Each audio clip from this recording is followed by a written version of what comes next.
because our country is ready to fail. We're a failing nation. We're a nation that is in serious trouble financially, militarily. We have no allies. We have no respect. We have no nothing. Largest asset manager is doubling down on crypto. Filings now show BlackRock is taking its first steps to launch a spot Ethereum ETF. According to Delaware's Division of Corporations website, the firm has submitted an iShares Ethereum trust for regulatory approval. So let's look at Ethereum. So yesterday, the token you can see right here spiked. It is up over 10% since just 2 days ago. Bitcoin also got a boost on the Ethereum news because BlackRock obviously is very powerful. It is also one of the 12 applicants waiting on the SEC to approve a spot Bitcoin ETF. Here in a Fox Business exclusive is Pomp Investments investor Anthony Pompliano, who also served as a sergeant in the U.S. Army Infantry. Thank you every day for your service, Pomp. But Ethereum, and here comes Larry Fink, the iShares team, and BlackRock saying, all right, as we wait for the Bitcoin spot ETF to be approved, we're going in on Ether. What did you think of that news? Well, first of all, thank you for having me. When you're a contrarian, in order to get financial returns, the contrarian bet has to become a consensus bet. And that's what we're watching play out right here, is for years, we have seen investors, mainly retail, go and bet on assets that were outside of the legacy financial system. Now, all of a sudden, we're seeing BlackRock and many other large financial organizations say, we don't want to be left behind. We want to play this game as well. Mm-hmm. And so as they show up and they start to incorporate these assets into their funds and other types of investment offerings, you're going to see that contrarian bet become consensus, capital will flow in, and prices will go up. Do you think there's enough interest in Ether, per se? I think that people are drastically underestimating how big the entire crypto market is going to get. Bitcoin will remain the king of that market, but many of these assets are going to get much, much bigger and will be measured, I believe, in tens of trillions of dollars across the entire crypto market. The SEC has been immovable so far on approving a spot Bitcoin ETF. And there are, as we said, a bunch of names circling and waiting. Do you sit there and parse and think to yourself, who might get the first approval? Because on the screen, you see Fidelity, Wisdom Tree, ARK, Bitwise, not just BlackRock, Grayscale, Van Eck, et cetera. And I want to see your face when you answer this question. Who is going to get the nod first? I don't lay awake at night thinking about that. All 12 of them definitely do, because there's billions of dollars in assets at stake here. What I think that we should do is we should approve all of them at the exact same time. We don't need regulators playing, a kind of kingmaker, right? This is not the UK where we're knighting people and saying you're the winner or you're the winner. Let the free market decide it. Approve all of them, and the market will decide where those assets will flow. Really, and that seems the fairest way. Gary Gensler in the SEC would just say, okay, all 12 of you. Go for it. I think that it's actually a pretty interesting. Now, JP Morgan analysts say it's overdone. But of course, they're talking their boss's game. Jamie Dimon has never liked crypto. My guess is that a lot of these people are looking at the short-term volatility, right? I love the volatility. I want more volatility. And the reason is because volatility over a long period of time actually leads to outsized returns. If you want asymmetry, which has largely been kind of arbed out of the market in most other assets, there's no volatility in these other assets. There's no outperformance in these other assets. Bitcoin allows for investors to allocate capital to an investment that they can audit at any time, that they can put billions of dollars into, and it can drive asymmetric returns. And that's what we've seen. This thing has compounded at tens of % a year for over a decade. Right now, in the last 3 months, 88% of all Bitcoin in circulation has not moved. In the last year, more than 70% of Bitcoin has not moved. They're going to approve this ETF. We're going to return to loose monetary policy. We're going to get the halving next year, and this thing is going to fly just like it did back in 2021. That we will see approval before the end of the year. If you look at on-chain betting markets, which are our fund proxy, they're also pointing at a yes. But who knows? Who knows what's going to happen with the SEC government? But I think everyone in the industry very optimistic. If we look at flows into Bitcoin products, we've seen 6 weeks of consecutive flows. We saw a little bit of an uptick in flows in August. Then we traded really flat, very low volumes. Last 6 weeks, we've seen a lot more activity, a lot more trading volume. We are now at $760 million of flows into Bitcoin products. In 2023, we have exceeded levels in 2022. So I think those are all indicators that institutional buyers are starting to position around Bitcoin potentially rallying into year end and into Q1 of next year. here, and you hit the nail on the head, Dan. I've talked about this a lot. I think the really big prize here is U.S. retirement accounts, tax advantage retirement accounts. That's super sticky AUM. And to date, if Grayscale, which is an incredibly inefficient product that has traded at a really high premium, now trading at a discount, if Grayscale has been able to amass $30 billion of AUM, no telling what a BlackRock product will do. Obviously, they have fantastic distribution, huge network as well. So I think there's a lot of enthusiasm. The question is, how quickly will those flows materialize? I think it might take a few quarters, but again, there is just this tremendous demand. Fidelity's tapped a little bit of it with their advisor offering. They have a platform the market's not really talking about, but they've offered exposure for some time, mostly to their higher net worth clients. And I think BlackRock will be huge. The other one I'm watching, by the way, Vanguard. If Vanguard makes the move, that to me will be a real indicator that the race is on. We'll also see some pressure on fees there. Right now, there are a lot of holders of GBTC who maybe are sitting on a loss, who maybe created shares in the past, who are waiting for that discount to close. Again, if we believe markets are efficient, it would indicate that as we get closer to that conversion, that discount will close. We're already seeing some of that action, but I think that will really be the primary question when it comes to how much selling we will actually see. But there's also a question of, what will the market look like in terms of fees?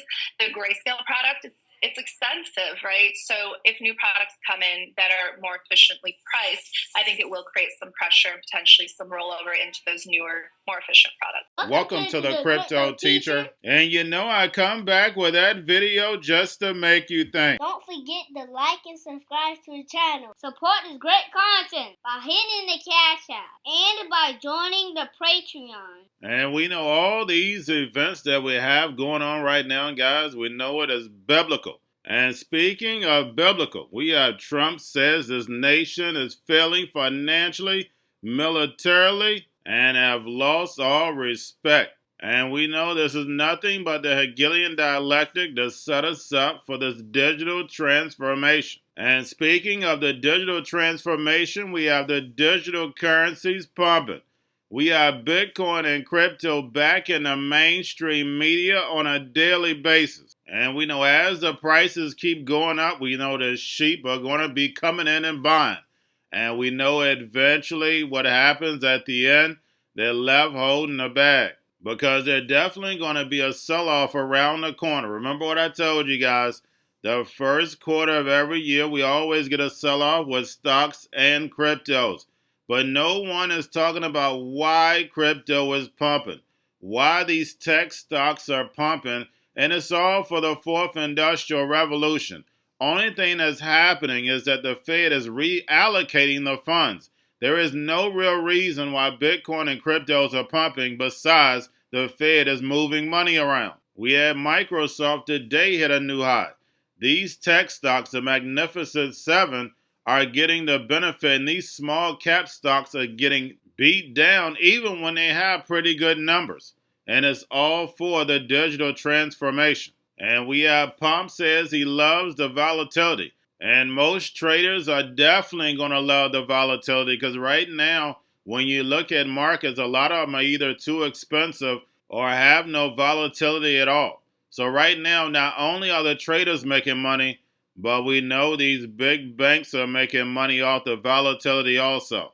And in my stock Patreon video, my premium members, I'm going to show you how to be making money whether it's going up or down. So therefore, if it's going down, you're going to be just excited as if it's going up. This is very important. I'm going to do that video this weekend. My son has a couple activities, but I'm still going to get it in. But anytime we have an asset that runs up, we know, guys, it's going to run down. That's just how the markets work. You have to get yourselves in position whether it goes up or down. But right now, crypto still has not put in that real use case yet. And that's how we know we're still going to be in that pump and dump phase. And remember, the Crypto Teacher told you. Good morning, everybody, and thank you for joining today. I'm very glad to have had the opportunity to welcome Vice Premier He Lifeng to California. I'd like to speak now to our economic approach to China and how we've advanced it through today's of productive discussions. The relationship between the United States and the People's Republic of China is one of the most important relationships of our time. What I've expressed is the importance that President Biden and I attach to making sure that the United States is on a sustainable fiscal path that does entail, especially in a rising interest rate environment, bringing down deficits. And I pointed out that we had just reached an agreement when we raised the debt ceiling for $1 trillion of deficit reduction over 10 years. And the president has put forward proposals for an additional $2.5 trillion of deficit reduction over the next decade in ways that would enable us to continue investing in the U.S. economy to promote growth and to address climate issues, and in ways that would raise revenue, both by adequately providing funds for the Internal Revenue Service that have a huge payoff in terms of raising collections, and also raising taxation somewhat on corporations and wealthy taxpayers, which I think would not only address the deficit, but also be greatly in the interest of tax fairness. Government of the United States. I'm just reading right here from the report that just came in here. It's saying ratings to negative from stable, but still affirming the long-term rating of AAA. Some of the reasons behind this, Morgan, are the downside risks to the U.S. fiscal strength, and also continued political polarization within the U.S. Congress raises the risk, I'm quoting directly here, raises the risk that successive governments will not be able to reach consensus on a fiscal plan. And of course, we're a week away from a shutdown where this is all playing in. And of course, this comes a little over 3 months after that Fitch downgrade, Morgan.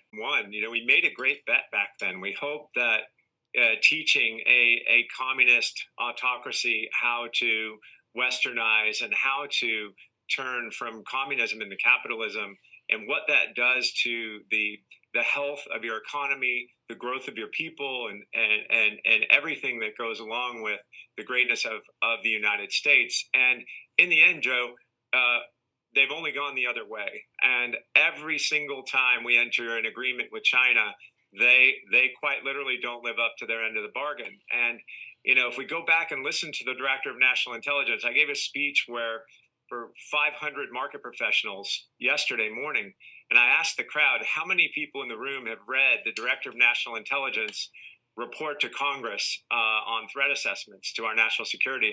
And quite literally not one hand went up.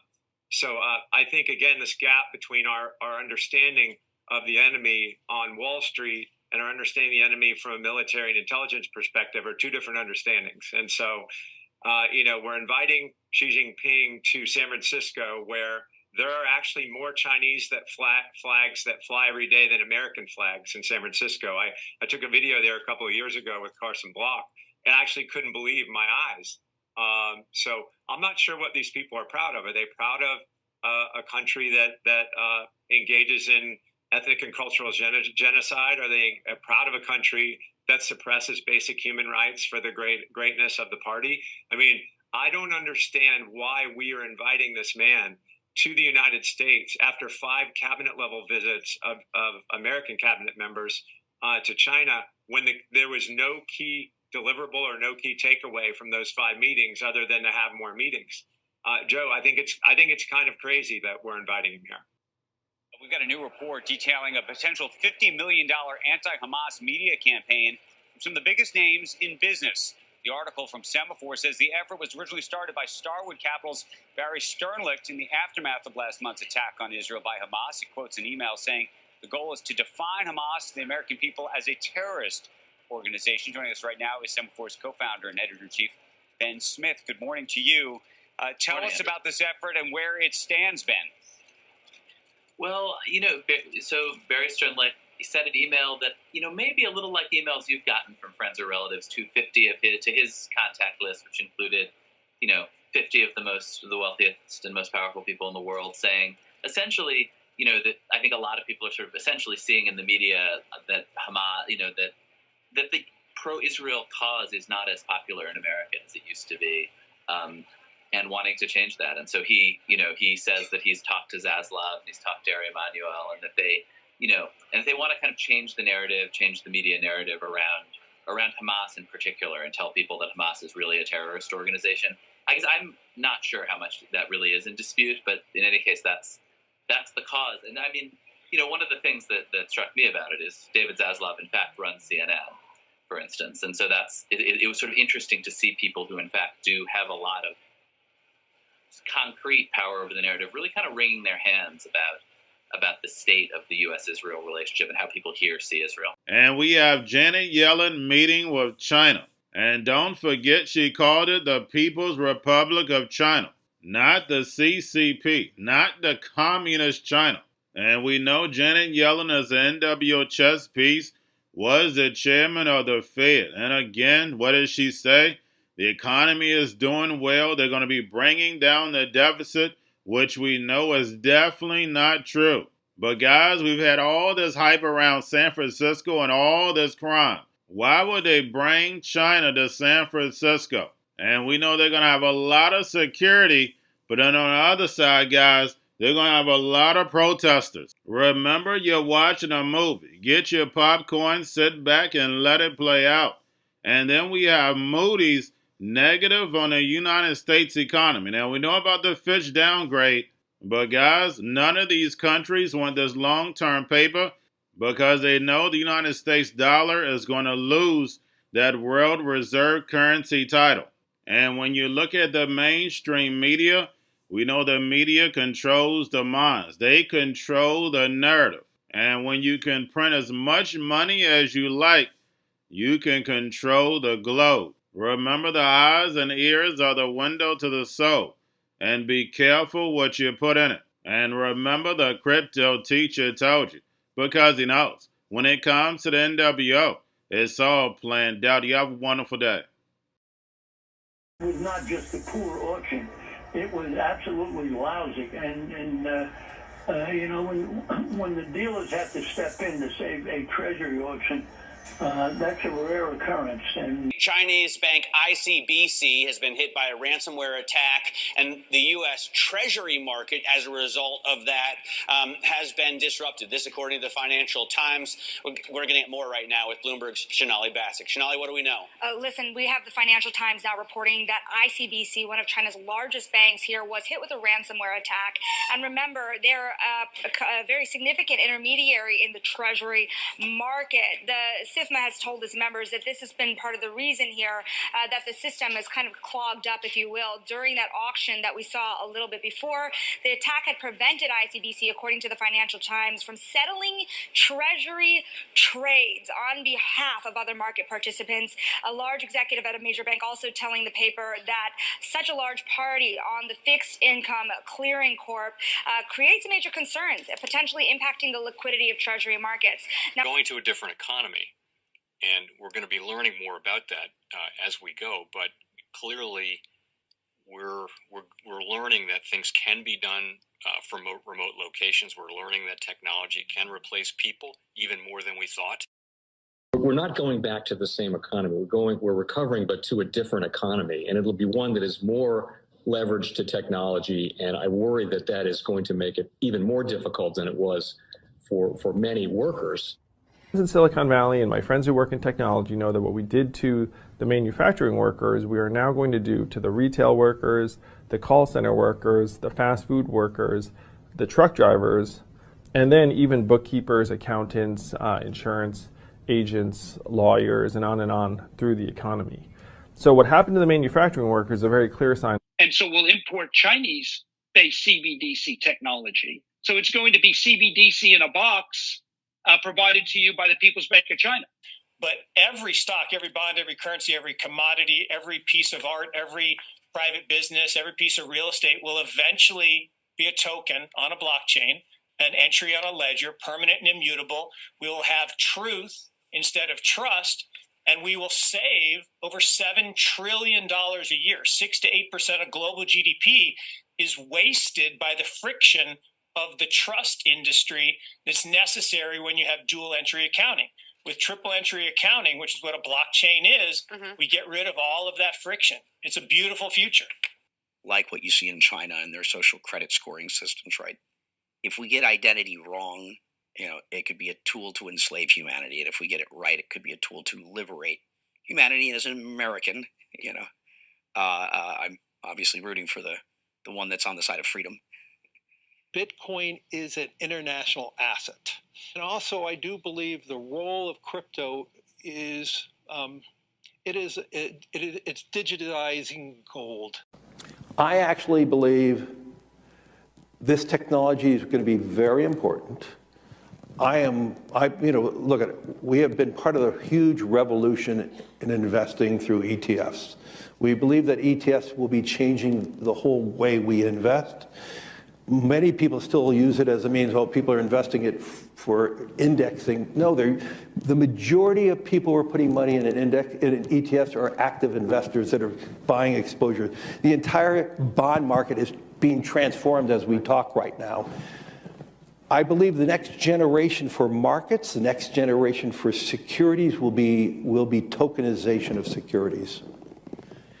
And if we could have that distributed ledger that we know every beneficial owner, every beneficial seller, we all have our code of who's buying, who's selling, instantaneous settlement. And think about it, it changes the whole ecosystem. Cryptoteacher and the new World Order book, plus the 3 kids books. It's time to re-educate. Also, new to cryptos, Coinbase, Bitrue, Binance. Do not forget book links and crypto links are in the description. The stock channel, guys. Don't forget to go like, subscribe, spread everywhere. You have your Kobo, your chip stocks, your banking, your gaming. While everybody's sitting at home, get on stocks, the Seaver, the biotech stocks. And while everybody's at home wishing, they were still getting that free money. What are they doing? Drinking and smoking weed. Don't forget about those stocks, and you have a wonderful day. The most powerful person in the world is the storyteller. The storyteller sets the vision, values, and agenda of an entire generation to come. Steve Jobs. And guys, I truly believe in this. When you look at the New World Order, they're the storytellers. And that's the reason why I wrote my New World Order book. But guys, now it's time to change the current generation. And I wrote 3 kids books. I love the Trinity because I understand the power that's in it. So I have 3 books. We have an opportunity to change the generation, to educate. Not just me, but I want to show you that I take action on a daily basis. And I want you to take action on a daily basis. Whether it's your job, whether it's in your community, we have an opportunity right now to educate the masses. I posted this on my Twitter account. Please share, but this is a short clip of the 3 books. There's going to be a clothing line and action figures. Please get these books for your kids, nephews, cousins, friends, so therefore we can start the re-education now. Because as we see, the 4th Industrial Revolution foundation is definitely here. Robots, algorithms, drones, taking humanity out the picture. We have to re-educate. But let's get into the video. Part 1. King Joshua and Grandma Tanya save the village. Part 2. King Joshua and Grandma Tanya save New York from COVID Stories 3. Part 3. King Joshua and Grandma Tanya goes to China. It's mandatory to get part 1, part 2, and part 3 of this series. It's time to re-educate Generation Z.